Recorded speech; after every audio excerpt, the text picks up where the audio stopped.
आप में से बहुत से लोग ये सोच रहे होंगे कि आखिर ऐसा क्या हुआ जिसकी वजह से दो एटॉमिक एनर्जी वाले मुल्क बॉर्डर पर आमने सामने हो गए। तो ये वाकया क्या था, कैसे हुआ, देखें इस वीडियो में। सैयद हुसैन शाह कश्मीर की वादियों में पहलगाम का एक साधारण सा नौजवान, पेशे से घोड़े वाला, टूरिस्ट को घोड़े पर बैठाकर पहाड़ों की सैर कराता था।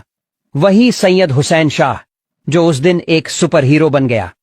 जब आतंकियों ने टूरिस्ट पर हमला किया तो सब डर के मारे इधर उधर भागने लगे, लेकिन हुसैन शाह ने उन्हें देखा और कहा, ये मेरे मेहमान हैं, इनके साथ ऐसा मत करो।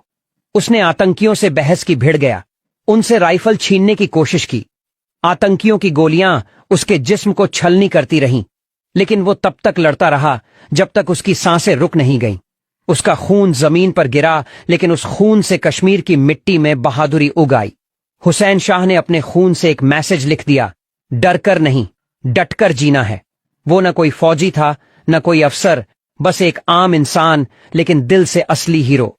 आज उसकी कहानी कहीं अखबारों में नहीं छपी, ना ही किसी सरकार ने बड़ा तमगा दिया, लेकिन जो दिल उसकी कुर्बानी को समझते हैं वो कभी उसे भूल नहीं सकते। तो एक्चुअली ये था असली हीरो, जिसने हर मजहब से बालातर होकर अल्लाह की मखलूक की आला दर्जे की मिसाल पैदा की।